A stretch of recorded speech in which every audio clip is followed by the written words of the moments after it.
¿Cómo están? Sean bienvenidos al episodio 5 del Buffet del Cotorreo y saludos a los que nos están escuchando desde Spotify. Por fin pudimos generar las posibilidades para que también nos puedan estar escuchando hacia allá. Y pues no sé, Adrián, ¿de qué vamos a hablar el día de hoy? Ya 5 episodios, güey. Va a ser el quinto, No ¿cómo ves? mames, güey. Lo chido es que me hiciste arreglarme, güey, para venirme de mi casa a grabar a huevo, güey. O En sea, plenas vacaciones, güey. Güey, vamos a grabar pinche pusico y yo. Está bien, güey, vamos, güey. Hay que ser constante con estas madres, güey. Sí. Ya 5, güey. ya 5, digo, la Siento que verdad. nuestro bebé está creciendo, güey, con 2 vistas más. Venga, no, yo sí le tengo fe a que para finales de año vamos a empezar a tener, al menos en nuestra localidad, un poquito más de incidencia. Y Lejos de nuestras mamás, güey, que seguramente son nuestros fans número 1, ya, güey. claro, subimos el video y ya están los likes, los comentarios. Eh, Pero pues sí.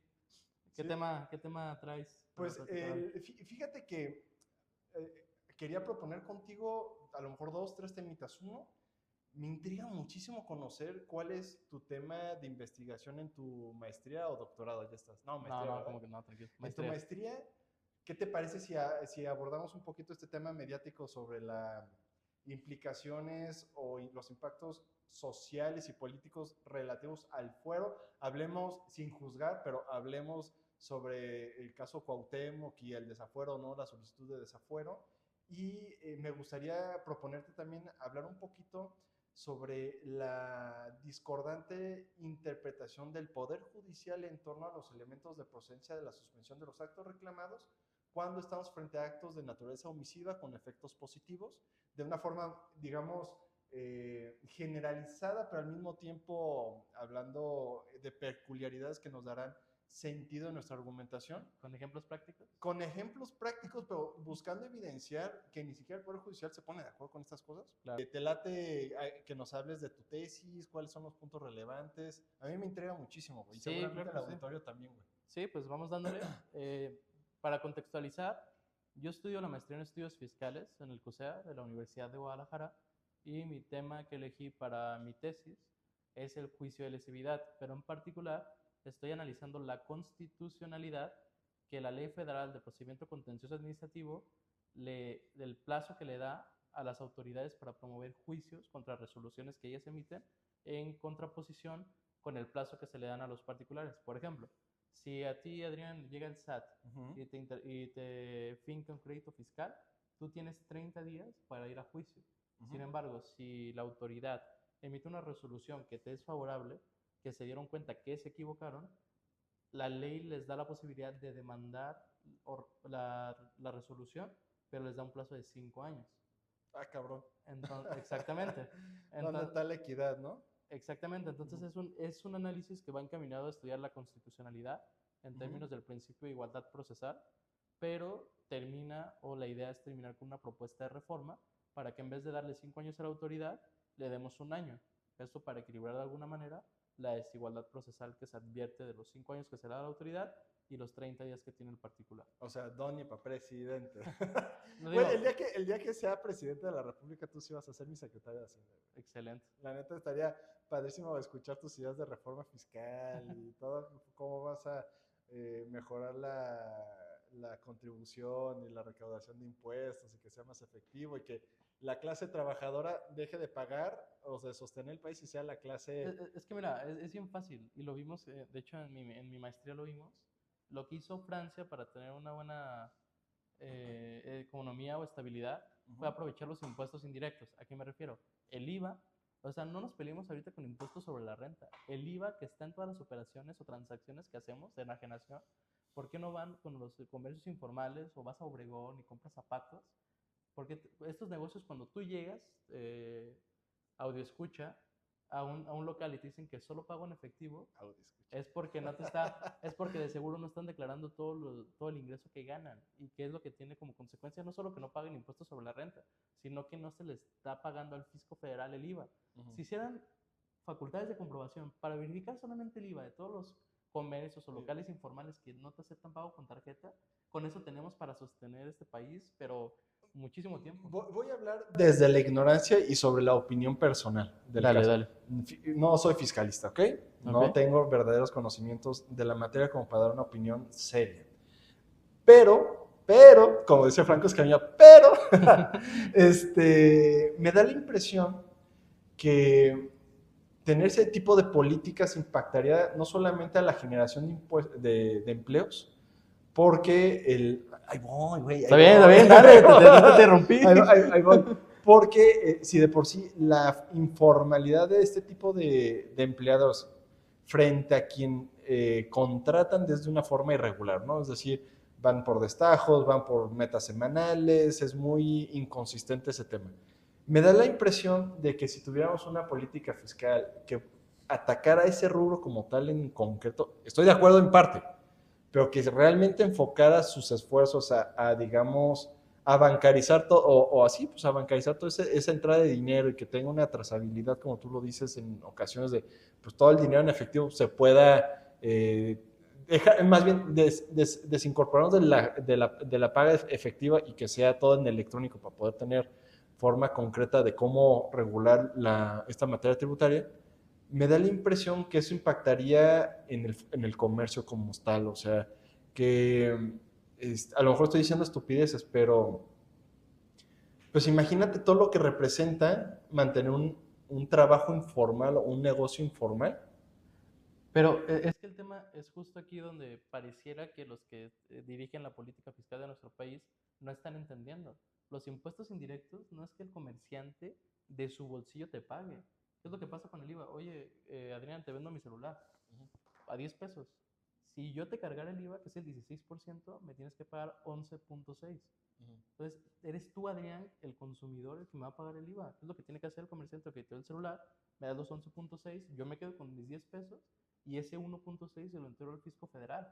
Por eso te digo, no impactas al comerciante. Pero la venta de este tipo de productos y servicios es, por ejemplo, el carrito del niño de 60 pesos. No, a ver, los que son puestos callejeros, esto no. Lo que digo es, pues, y ustedes lo sabrán, en sus localidades de seguro hay tiendas o locales muy grandes donde venden zapatos, ropa, bolsas, lo que ustedes quieran, y donde no te dan factura, donde te piden que sea pago en efectivo. Esos locales que ya están establecidos, que ganan un dineral porque sabes que tienen una bodega gigante, ellos no están pagando el impuesto al valor agregado. A ellos es los que hay que fiscalizar. Ya. Ese es el tema. Ahí está el dinero, son los impuestos indirectos. Renta, concéntrate después. Simplemente el IVA que no se le está trasladando al consumidor, eso es lo que nos está haciendo. Y ese iba a trasladar al consumidor, encarecería el producto. Claro, pero si haces una política nacional, el tema es que todos lo tienen que vender a ese precio. Entonces tendrías un aumento del producto. Del 16%. Sí, naturalmente, para la raza, güey. Entonces, si a la raza, así, Claro. yo vengo también de ahí. El tema va a ser, ay cabrón, no mames, ahora me sale más cara la vida. Pero, y eso genera un descontento social, ¿estás de acuerdo? Claro, pero el tema es, lo que sí va a impactarles a los comerciantes. Pero ¿qué pasa? ¿Qué es lo que he notado? Yo, de lo que conozco. Quien tiene lana, tiene el acceso a una forma de planeación fiscal para eludir el pago del impuesto. Y la clase trabajadora como tú, como yo, que pagamos nuestros impuestos de forma natural y ordinaria, va por la retención natural del patrón, claro, y se entera. Pero los que tienen varo no son así, güey. ¿Qué pasaría si lejos de buscar, que no estoy de todo en desacuerdo de lo que tú dices, sino buscando no generar un descontento social a la clase trabajadora, a la clase media, que es la que realmente sostiene el andar burocrático del país y que a pesar nos cuesta un dineral que se pongan a chambear estos bola de huevones, que se enfatice o se trate de evitar precisamente la planeación para que el que realmente tiene pague y no sea, o que pague, pero que no pague de forma como está haciendo ahorita, ¿no? Que es, hago mi contratito, mi deudita, mi chalala, mi otra empresa, y tienen todo un escenario, una mecánica para pagar menos impuestos de lo que paga el trabajador, güey. Eso es lo que yo no estoy de acuerdo. Yo digo, insisto, y por eso aclaro mi comentario, güey. Yo sería de la idea de premiar a la clase trabajadora, a la clase media, a la que realmente 1,000 pesos, 500 pesos más, menos, 2,000, hacen una verdadera diferencia en su día a día y generarían un sentimiento de felicidad más constante y permanente, a realmente no castigar, pero buscar al mediano alto contribuyente que está bajo estos esquemas que les encantan y polulan en Monterrey y ya sabes, ciertos estados, que paguen los impuestos invitando, uno, la regularidad de sus operaciones para evitar el trabajo informal y poco a poco ir transicionando a como es el primer mundo.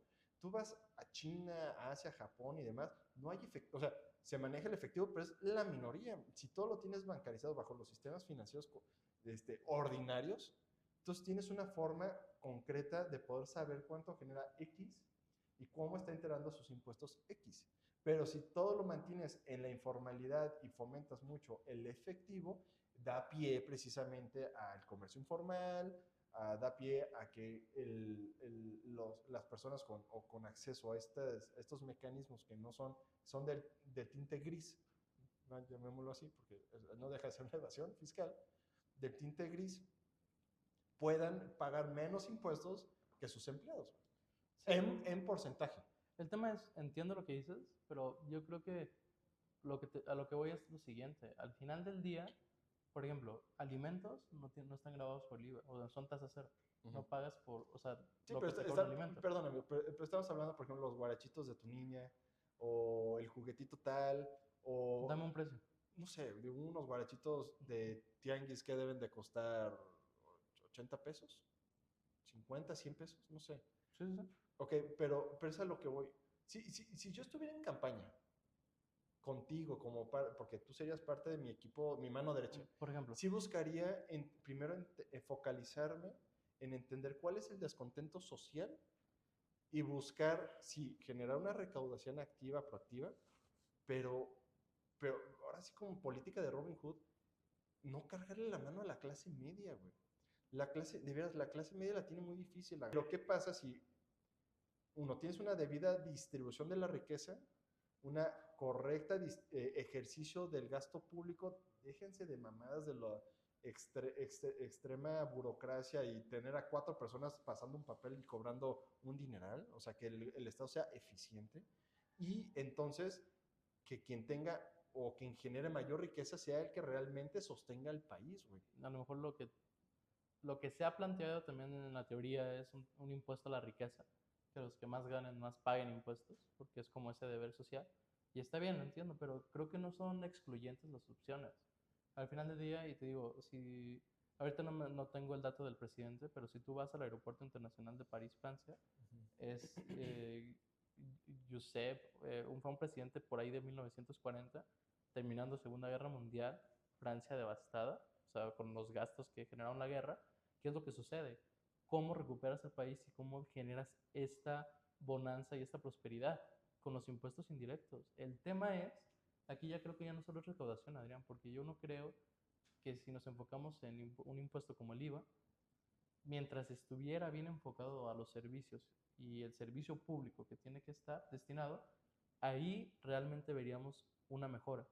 Entiendo, no discuto eso. Solamente que Francia, Inglaterra y demás países europeos, mucho de sus riquezas también parte de la explotación de países de tercer mundo, No, no, no, donde claro, pero mantenían un sistema de gobierno fáctico militar, donde los recursos caen para acá y yo de ahí me crezco. Pero insisto, entiendo tu punto, o sea, me calles en el sentido objetivo técnico, solamente mi comentario iba enfocado qué soluciones podríamos implementar desde un enfoque de dolencia social para evitar que la clase trabajadora, que es la que más se esfuerza y la que menos rendición de su dinero tiene a comparación de otras clases sociales, pueda contribuir, pero que vea un beneficio y no sea que no impacte realmente, que no te veas más pobre de lo que ya somos. claro. Ese sería mi enfoque en el momento de tener mi junta de gobierno, de decir, a ver, güey, ¿cómo podemos generar mayor riqueza para el Estado, evitar la burocracia, reducir la operatividad de costo operativo, pero sin impactar este sector social? Ojalá algún día nos toque en la realidad tener que sentarnos a ver cómo va a ser la política fiscal de nuestro país. Pero sí, a ver, entiendo, comparto lo que me dices. Lo que yo digo es, no es excluyente con esta otra manera de hacer las cosas, pero claro, creo que son buenos O puntos. como los noticieros, ¿no? El secretario Donaldo Arias ya renunció a los 15 días de su cargo, güey. Renunció a la Secretaría de Hacienda y Crédito Público. A ver, entonces, regresando, porque aquí divagamos durísimo, güey. Pero está bien, para hacer un tema. Aristóteles y Sócrates, güey. Discusiones bizantinas. A ver, entonces, tu punto medular en tu análisis para tesis de maestría es la pregunta, ¿por qué carajos el Estado tiene la facilidad o se le permite demandar la nulidad bajo esta figura de la lesividad? Cualquier acto administrativo favorable a un particular, ¿no? Claro. Cuando para el particular o al gobernado eso implica un plazo procesal de 30 días a partir de que tiene conocimiento del acto. Palabras más, palabras menos. Yo quería preguntarte entonces, para analizar esto, ¿no obedecerá este plazo de los 5 años a una cuestión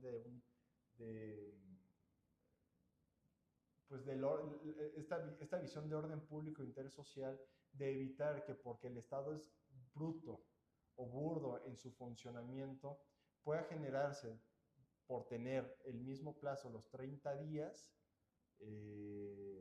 un verdadero perjuicio al interés social por permitir, al no haber nulificado o haber no demandado la nulidad de ciertos actos administrativos, que son lesivos de pleno derecho, nulos de pleno derecho por haberse confeccionado de forma incorrecta y en claro perjuicio a los intereses de la nación, que mantengan sus efectos de forma definitiva al no haberse vistos sujetos a un procedimiento de análisis para determinar su legalidad o no, ¿no? ¿Por qué? Porque en el caso hipotético es, imaginemos, ¿sabes qué? Donaldo, te doy en concesión 4,000 hectáreas, por decir algo, del bosque de la primavera, área natural protegida, para que hagas un desarrollo. Y ¡pum! 5 años, ¿no? En teoría ahorita. Pero bajo la premisa de la igualdad procesal, que es la que aludes, imagínate el Estado que trabaje en tiempo récord, 30 días. No lo hace. Demanda, pues tienes todas las de ganar bajo un sistema jurídico o ante un poder judicial de la naturaleza que sea, reclamando pues la desproporción o la ilegalidad del juicio, el procedimiento que se está siguiendo, porque se intentó de forma equivocada o pasar los plazos que establece la ley. En los 5 días, 5 años, sino 30 días. Y, mojos, güey, tienes actos tan graves como ese, ¿no? Pero, ¿no obedecerá algo así? No, entiendo y a ver, justo algo que se va a explicar en la tesis que estoy trabajando es que incluso la Corte ha determinado que aunque el principio de igualdad procesal tiene que permear en la relación del plazo que se le da a autoridad y a particular, el hecho de que la autoridad tenga más plazo no viola este principio. Y está bien, yo no quiero que la autoridad también tenga 30 días como el particular, porque las cargas no es lo mismo para el particular que a lo mejor recibe una resolución que tenga que demandar, que la autoridad puede emitir X cantidad de resoluciones al día. Pero si no viola ese plazo, o sea, si la Corte ya dijo no es violatoria del... No, pero no ha dicho los 5 años. No, pero del plazo, dijo del plazo. Dijo que el hecho de que la autoridad tenga más plazo que el particular no viola el principio de igualdad procesal en sí mismo. Pero estamos hablando de lo mismo, ¿no? No, porque acá no habló de que los 5 años son constitucionales. Solo dijo, en un plano de igualdad procesal, cuando estás con autoridad y cuando estás con particular, como la autoridad tiene más carga de trabajo, está bien que tenga más plazos. Está bien que tenga más plazos, pero tiene más funcionarios, ¿no? El tema es, yo lo que va a terminar proponiendo mi tesis es, no le demos 5 años, es una exageración, es como si ahorita, Adrián, a ti te dan esta concesión de tierras que me estás diciendo, y en 2030 vienen y te demandan, de que, oye, me vas a regresar y además me vas a pagar indemnización y con intereses durante los últimos 5 años. ¿Por qué? Yo lo que digo es que tengan un año, no les 30 días, pero dale un año, 5 años es excesivo. Y corresponde, por ejemplo, si nos vamos a Código Fiscal de la Federación, la prescripción y la caducidad, es decir, el tiempo que caduca para que una autoridad vaya y te revise, o el tiempo que tiene la autoridad para ir a cobrarte un crédito firme, es 5 años. Y esto responde totalmente a una lógica financiera o económica. Esos 5 años se supone que cada 5 años cambia el sistema económico de un país. por eso se basaron, porque al final del día el juicio de lesividad a nivel Ley Federal de Procedimiento Contencioso nace con el Tribunal Fiscal de la Federación. Es decir, en su momento este juicio nace específicamente para que la Secretaría de Hacienda y Crédito Público lo pudiera interponer. Entonces, siempre se ideó un juicio como un tema financiero o económico. De ahí que tomaron la base o el plazo para caducidad, el plazo para prescripción, pero como ya está abierto la lesividad para actos de la Administración Pública Federal, no necesariamente va a tener que ser temas económicos. ¿Y no tendrá también algo que ver con el hecho de los cambios de administración, digamos que difíciles? Yo voy a jugar, güey, al Darth Vader, güey. Y yo soy el presidente municipal de Chupitos, Patitos, quién sabe qué chingados, de un pueblo bien rascuache. Y aquí se hace lo que yo diga, ¿va? Entonces, genera un acto el día de hoy que beneficia un particular, X. Bajo el modelo de tu tesis, la autoridad que se ve, bueno, una segunda pregunta, ¿quién está legitimada para demandar la nulidad del acto administrativo? ¿La misma autoridad? Sí, la autoridad. ¿O hay otros tipos de autoridades que podrán hacerlo? No, la autoridad que emitió la acta. Ok, entonces, yo nada más yo, ¿no? Bueno. Entonces, expido un acto en favor de Sutanito y me da un año. Ni 30 es, un año como dices tú. Que está dentro de mi administración.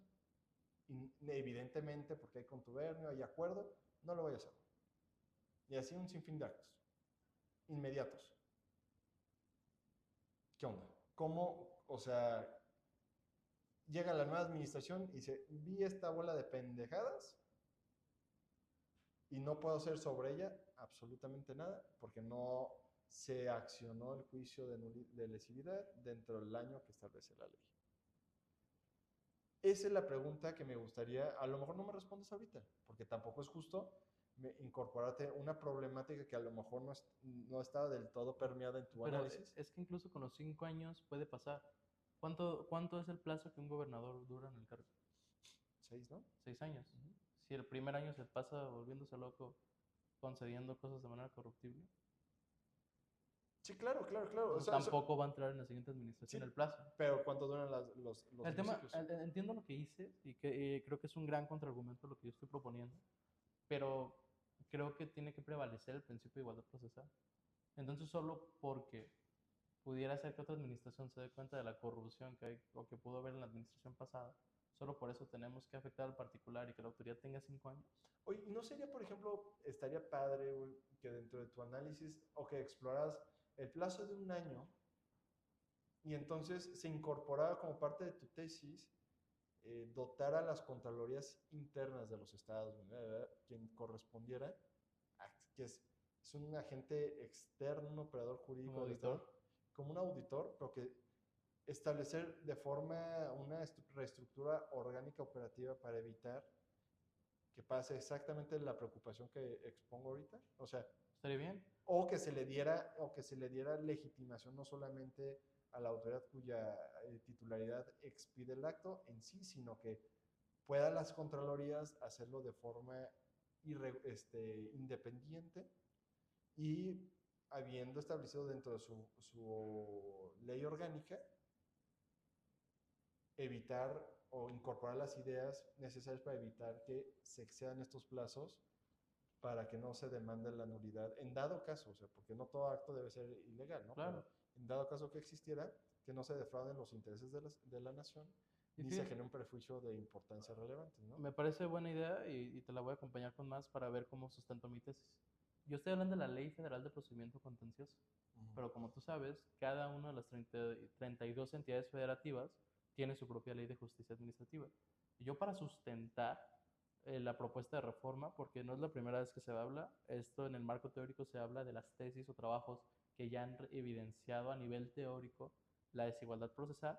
Yo lo que quiero es que en una base empírica poder sustentarla. ¿Y cómo va? Hay dos capítulos que desarrollo. El tercer capítulo, yo me voy a estudiar las 32 leyes de las entidades federativas y nos vamos a dar cuenta que, por ejemplo, en Nayarit, a la autoridad le dan 2 años. Y hay muchas entidades que siguen los plazos de 5 años porque copiaron la ley federal, pero hay otras que hasta 1 año les dan. Entonces, no suena raro que en el contexto mexicano, si atendemos a entidades federativas, den un plazo menor. Y además, yo voy a sustentar con el capítulo 4, voy a estudiar 100 sentencias del juicio de lesividad para encontrar qué, autoridad demandante, resolución demandada y el plazo en el que interpusieron el juicio. Porque a lo mejor nada me sirve a mí estar teorizando y diciendo y Que no tienes proponiendo datos. si la autoridad a lo mejor sí se autoriza a los 5 años y se promueve. Pero ¿qué tal después del O por análisis? o una solicitud de te dan- transparencia. también lo hice y ahí te voy a explicar qué es lo que sucedió. Pero imagínate, cuando después de 100 asuntos, me doy cuenta que de esos 100, 80 en el primer año demandaron la nulidad. No haría sentido y tiene una base empírica que sustente la reforma a un plazo de un año.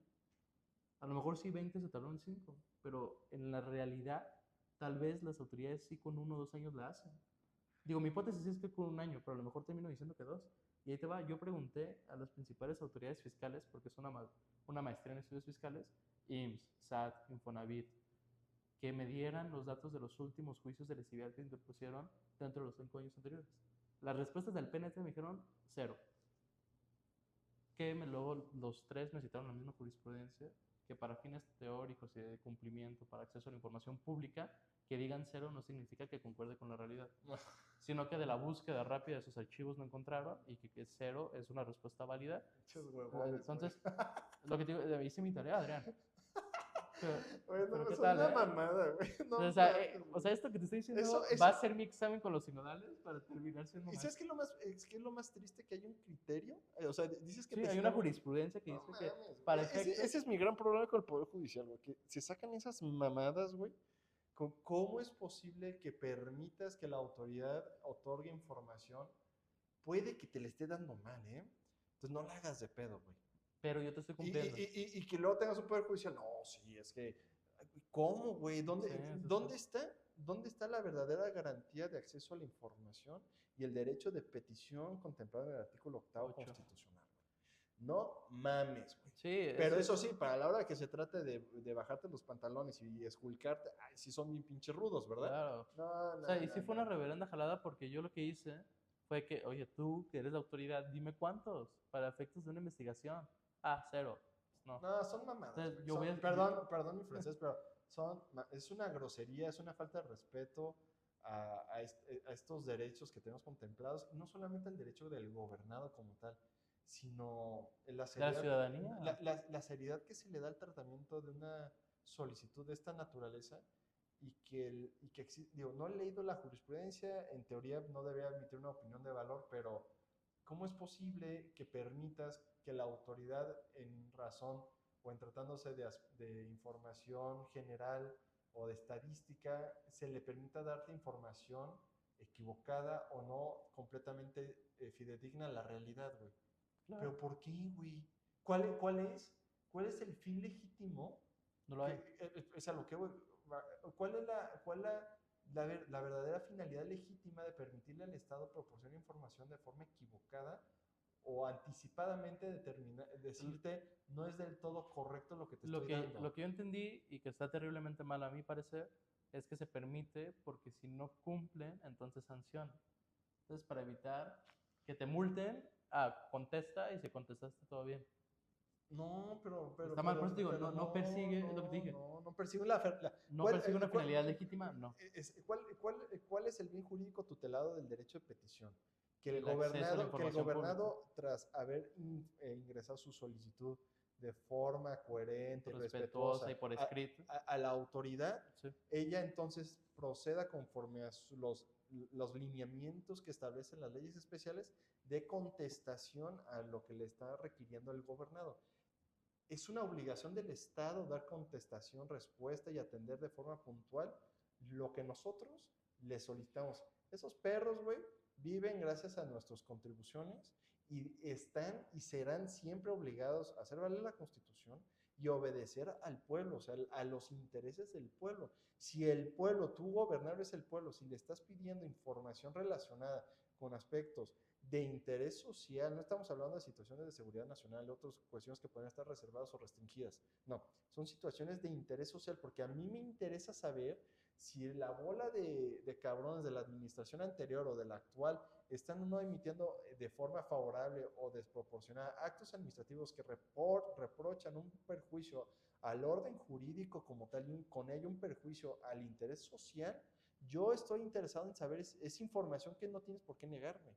Y el hecho que un poder judicial ya emita un criterio en el que permea la posibilidad de que la autoridad te otorgue una información de forma negligente y de no todo concreta, me parece triste, güey.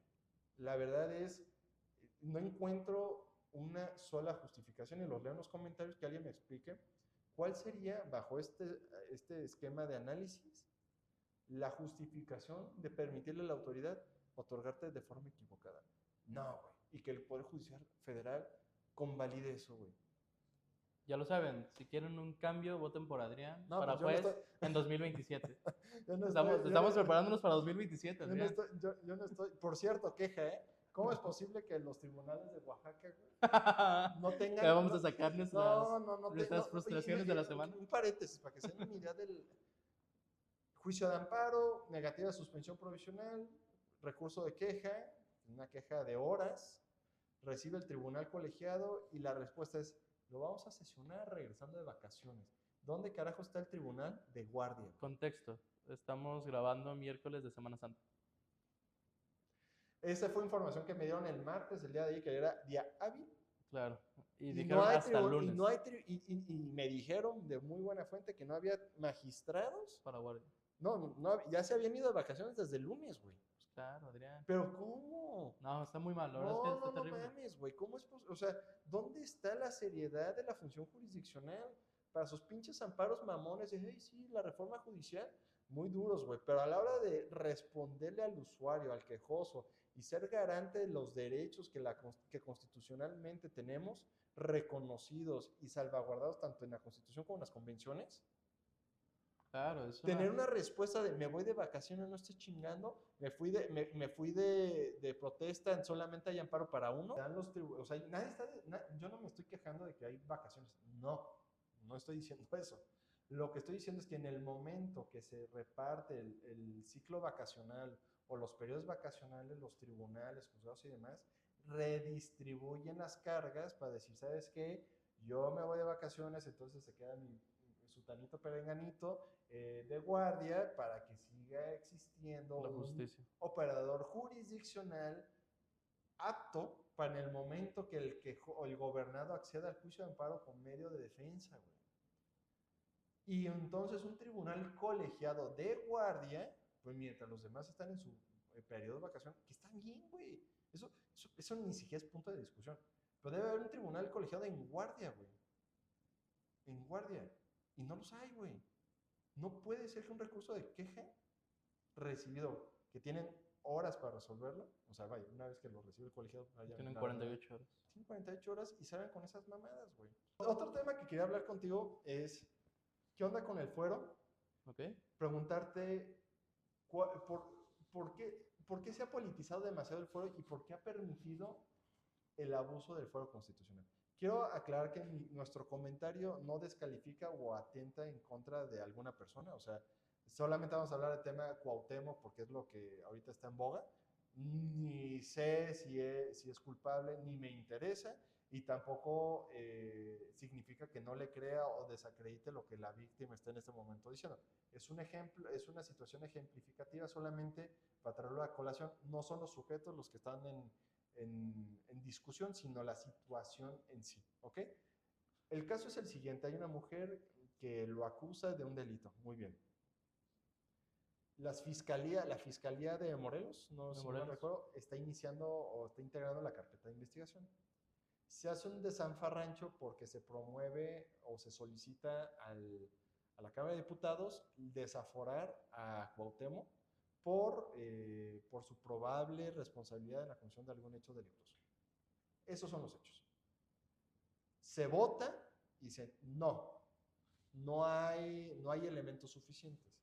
Las preguntas para tú y yo ahorita discutirlo y con esto cerrar. ¿Es correcto eso? 2. Es un impedimento para las fiscalías poder continuar con su investigación y presentar el expediente, no cerrado, pero debidamente conformado, asumiendo o imputando no las probables responsabilidades de quien fuera, con fuero. porque tiene aún el fuero, o sea, ¿es un impedimento el fuero para que continúen las fiscalías, sí o no? Mi opinión y de lo que estudié, no. Según entiendo, el fuero surge de a partir de 1800, de la Constitución de 1825, 24, de 24, con la intención de evitar que los ciertos cargos públicos de representación popular y que tuvieran injerencia en decisiones trascendentales en la gobernanza del país, se vieran sesgados, no impedidos, pero sí comprometidos en el momento que se dieran estas determinaciones, ¿no? La intención del fuero entonces en sí busca garantizar la libertad de la decisión, sea la que sea. Sin embargo, tampoco es un impedimento para que se le procese a la persona por alguna situación grave, actos contra la nación, delitos graves y demás, digamos que no te hace Superman, solamente que no podrá iniciarse ningún procedimiento judicial con el cual sujetarlo y determinar si es o no es culpable. Pero la carpeta de investigación o la etapa de investigación es previa a que se le presente al juez en cuestión, quien estará analizando si se integró de forma correcta o no para entonces entablar esta relación procesal entre víctima, imputado, shalala. Eso es lo que entiende un tema penal.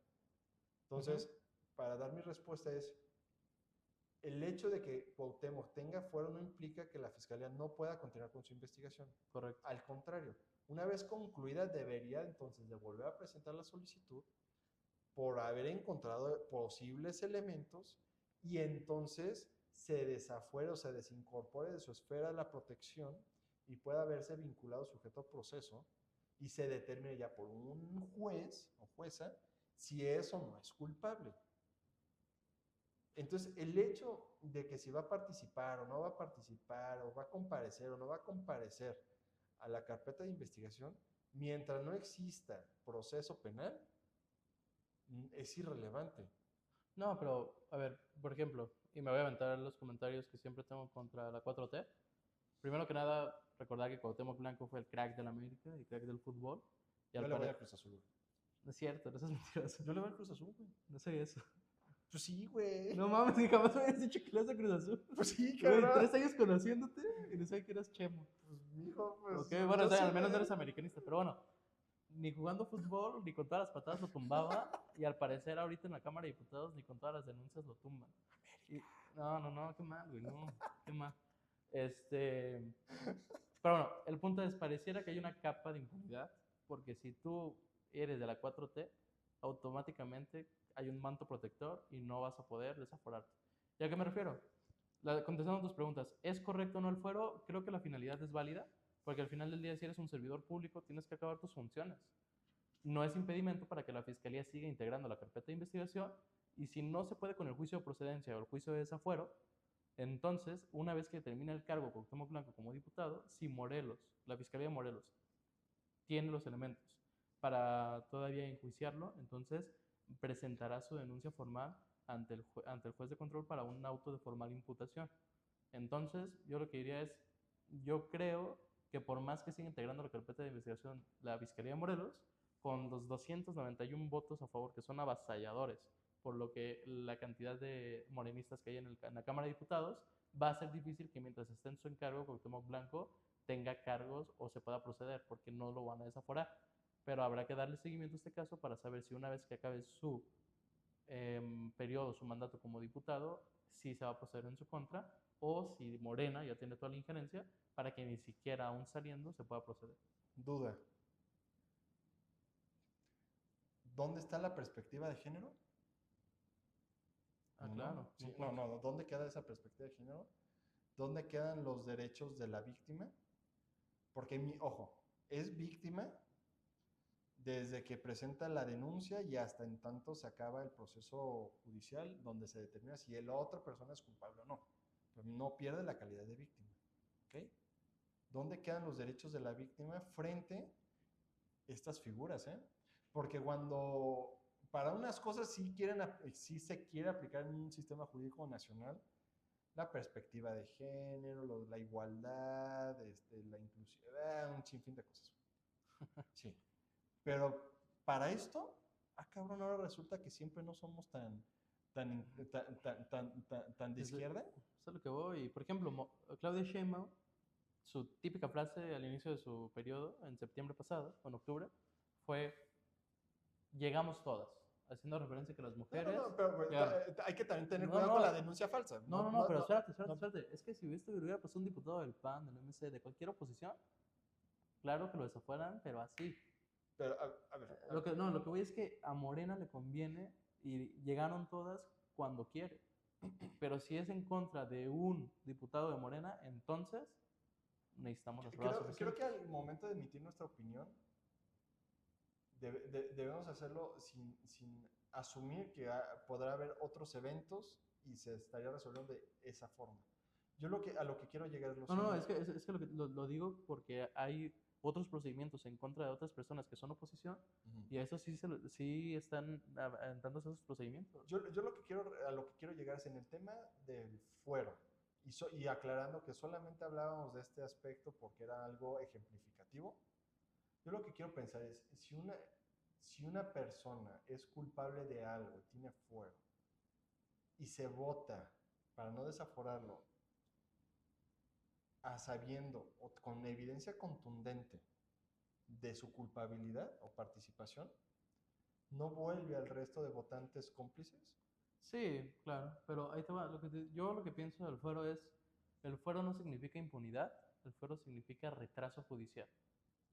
Por lo que les decía, el día que Cuauhtémoc Blanco termine su mandato, lo que va a suceder es que la fiscalía entonces ya va a proceder en su contra sin esta calidad de servidor público que tenía. Entonces sí, a mí se me hace... La solución que yo veo es, eh, fiscal, termina de integrar tu investigación, hazla de forma eh, práctica, diligente, para tener elementos verdaderos que se vuelvan a presentar las solicitudes para desaforarlo. Y entonces, ante digo, pues, si es que si existe responsabilidad, claro está, si no, pues no. Pero si fuera avasallada la información y es contundente y no hay duda alguna sobre la participación, y ahora ya no de Cuauhtémoc, sino de X persona, pues entonces deberán de votarse y quien vote en contra, lo único que va a reflejar será la complicidad y por tanto participación en la exclusión de una persona probablemente responsable que no va a estar sujeta a la justicia del mexicana. Perdón. Esa es mi forma de Pero ver las cosas. puede ser, por lo que tú dices, es retraso judicial. Es que ese retraso judicial, la intención del fuero es evitar que existan campañas políticas en contra de X personas para que su decisión no sea del todo, que no sea una decisión libre, güey. No, no, Los ministros, todo, o sea, no, la idea es que no vea, que no se vea, o sea, esté incompleta, que el Estado te garantice que tú vas a poder chambear de forma elocuente, profesional, sin ningún tipo de consecuencia por lo que no, estás decidiendo hoy. El problema es que en México, lejos de encontrar un fuero que salvaguarde estos principios constitucionales, que es la de permanecer, dar seguridad a quien ejerce ese encargo, se ha vuelto un mecanismo de corcholatas entre partidos políticos, que partidos políticos, el que sea, están muy mal. sí, mira, yo lo que creo y concuerdo contigo es que el fuero, más allá de su finalidad de seguir con el encargo público hasta que termines, que eso era bueno, porque imagínate que el día de mañana a los 10 ministros que quedan de la Suprema Corte los quieren meter a prisión preventiva, ¿quién va a resolver las cuestiones de la Suprema Corte? Creo yo que el fuero tiene una finalidad de prevalecencia o de permanencia en el cargo público, porque terminas y ya voy a poder proceder contra ti. El tema es que ahorita, con la mayoría del Congreso que tiene Morena, termina siendo una protección política más que una resolución jurídica. Hablar así sería también no, pues sí. No, sí, sí, sí. ¿No? Sí. ¿No? ¿Sí, no? ¿Puede ser? Sí, no, iba a decir también también operan aquí lo que son la presunción de inocencia, güey. Así no, claro. A ver, sí, el hecho de que te señalen, te imputen, no Tengo, quiere decir que tengo amigos y conocidos, güey, que han sido difamados y falsamente acusados. Y es más difícil probar su inocencia Que su... porque XY persona dijo, ah, es un agresor, y cuando dices, uy, ¿en qué momento? Y se ha envuelto una carta de negociación y de extorsión, güey. Sí, claro. Entonces, hay que también, tiene que haber una equidad, güey, como tú lo dijiste, debe haber una equidad. ¿Dónde está la presunción de inocencia de la persona, güey? Frente a la denuncia. Pero también hay que creerle a la víctima y hay que integrar la investigación. No porque uno se le presume inocente hasta que se demuestre lo contrario, significa que a la víctima no se le crea, güey. Sí, ¿no? Y por eso, y el problema es Y hay que... que evitar la condena social. Porque ahora ya todo parece que es condena social, güey. No, no, está mal, pero también... Está como la señora que fue y mató a un niño de 19 años, güey, o 17 años. Doña Carlota Embargos Y, Express a y- domicilio. y te enfrentas a gente, de veras, yo en mi maestría he tenido compañeros que dicen, no, sí, la justicia. Y yo, ¿cuál justicia, güey? No, no estaba mal eso, La ¿eh? justicia por mano propia no es posible, güey. Si queremos cambiar México, tenemos que dar el primer paso, güey. Pero ¿qué Si no pasa? si no te conviertes en lo que estás criticando, güey. Mira, si nos volvemos puristas y salvaguardamos el orden jurídico nacional, concuerdo contigo. Pues Pero si es que nos somos vamos abogados, a güey. un tema filosófico y de lo que debería perseguir el derecho ante el contexto y la realidad mexicana, Pues es una y justicia. por eso, claro, el tema es... Pero ¿quién va a decir, perdón que te interrumpa, pero yo voy a decir que es justo para mí? No, está mal. Lo que te digo es, este caso en particular creo que da un análisis más profundo. Y te digo, si somos puristas y estaría orgullosos nosotros Hans Kelsen, claro que podemos decir que está terriblemente mal lo que hizo doña Carlota. Pero, atendiendo a las circunstancias y el contexto, que ella fue a denunciar, no le hicieron caso. No estoy justificando, pero digo, es lo que está permeando en nuestro país ante la dolencia y la falta de profesionalismo de las fiscalías. Completamente de acuerdo. No necesitamos una reforma judicial. Necesitamos una reforma a las fiscalías y Exactamente. presupuesto a las fiscalías, capacitación a las fiscalías. Una vez aquí en la Fiscalía de Jalisco y tienen escritorios de cuando ibas a la prepa hace 1973, güey. Terrible. Ministerios públicos trabajando, nadando entre expedientes, muchos no tan capacitados. Ves agentes de la policía investigadora que parecen más prepotentes que porque traen sus... ¿Cómo es posible, güey? No nos metamos a más porque evidentemente son notas rojas. Pero lo que yo quería hablar de doña Carlota, y como lo traemos a colación, es, tenemos un sistema jurídico que lo que busca permear es dar una seguridad a las personas respecto de sus pretensiones y que va a haber un tribunal que va a resolver la cuestión en sí de forma concordante a la ley, ¿ok?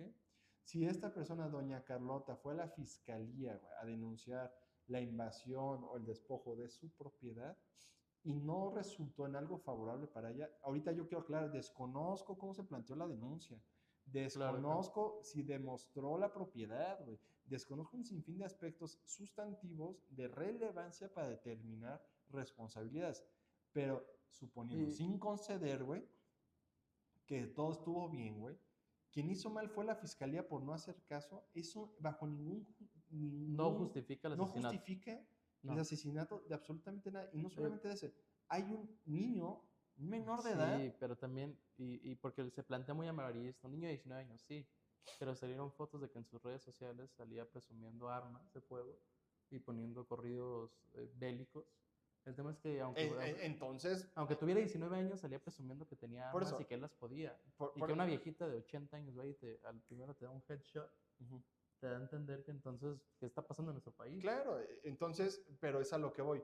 O vamos a hablar esto desde un aspecto jurista, legal, o vamos a hablar esto desde un aspecto de dolencia social y pragmática. Y a mí la verdad es que ya tiene 19 años. Yo no lo diría, un niño de 19 años, no, él sabía Por eso, perfectamente lo que hacía. ¿desde qué perspectiva lo vamos a analizar, güey? Porque Un tema social, vamos a hacer eso. si es un tema social, entonces, ¿qué estamos haciendo discutiéndolo aquí, güey? Porque la opinión que damos es bajo un enfoque jurístico. Claro, pero bueno, está bien, lo entiendo. Lo que te digo es, si nos ponemos formalistas, terriblemente mal doña Carlota, y la dolencia y la afectación, o la carencia es la fiscalía. Pero el problema de hablar desde la dolencia social, entonces, lo delicado es que lo que a mí me parezca injusto, me voy a volver justiciero y puedo hacer lo que yo crea en razón. No, es que, ¿por qué no? No, el tema, lo que te digo es, Si tengo la validación, perdón, güey, pero si tengo la validación de la mayoría, entonces está bien hecho. No, no, no, claro que no. No vamos a caer en falacias ad populum. El tema es, lo que te digo es, no fue correcto, no es justificable, doña Carlota estuvo mal. Lo que digo es, esto solo es un destello de lo mal que está en nuestra sociedad. Y lejos de andar buscando una pinche reforma judicial, hubieran puesto una reforma a las fiscalías, güey. Correcto. Yo no veo que le metan, que le inviertan lana a las fiscalías, güey. No puede ser que tengamos un Teuchitlán, güey. A 1 hora de aquí. O sea, no. Entonces, la otra vez estaba leyendo que el porcentaje de impunidad es del 97, 96 o 98% de impunidad, güey. O sea, te sale, lo dijo el ministro Cosío cuando vino, sale mejor dedicarte al crimen porque muy probablemente vas a salir libre Claro. a dedicarte a una actividad lícita, güey. Totalmente. Lo dijo en la conferencia aquí en el ITESO, güey. Entonces, lo que queremos decir es, desde el enfoque jurídico, no se justifica la justicia por mano propia.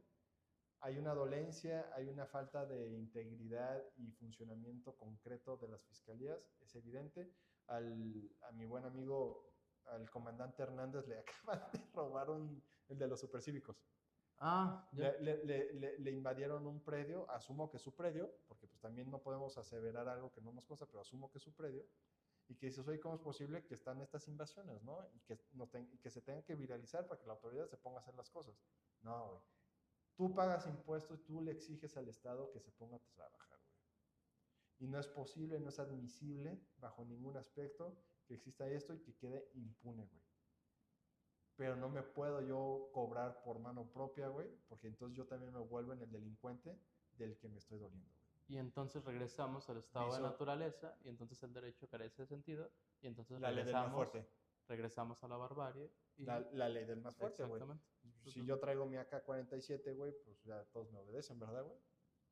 Totalmente. Eso es lo que no creo que esté bien, ¿no? Pero, en fin, amigo, yo estoy encantado con tu tema de tesis, güey. Creo que vas a ser un excelente secretario de Hacienda, güey, en la futura administración. No sé. Vamos a hacer nuestro partido político, güey.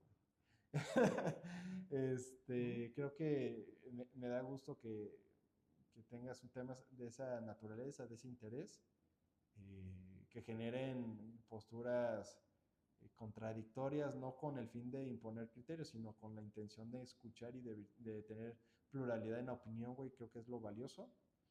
Seguramente nos vas a sorprender cuando lo concluyas. Con el tema del fuero, pues lo mismo supongo que es un aspecto de que ha contribuido al abuso de los funcionarios que gozan de estos privilegios, que no debe ser un privilegio, sino un accesorio más de la función, y que se ejerza conforme a los parámetros de honradez, güey, de honor, güey. No, el honor en México se ha perdido, güey, se ha perdido. Totalmente. Y la justicia por mano propia no hay cabida en un sistema jurídico bajo ningún aspecto. Y lo que hay que buscar es entender las causas, atender las causas y resolverlas, güey. Totalmente. Y ya para cerrar, amigo, si hay un diputado federal que por ahí nos está viendo y quisiera aventarse una iniciativa de reforma a la ley federal de procedimiento contencioso, me contacta para que cuando tenga mi tesis lo pueda utilizar como iniciativa, como la motivación como de la asesor, iniciativa de güey, reforma. para que se pongan a chambear y dejen de mandar papelitos de puto el que lo lea, güey. ¿No? Buenísimo. Pero bueno, les agradecemos mucho. Un saludo a los que nos están escuchando, ya sea en Instagram, YouTube, TikTok o Spotify. Y pues les leemos sus comentarios. Gracias por estarnos viendo y suscríbanse. Bye, adiós.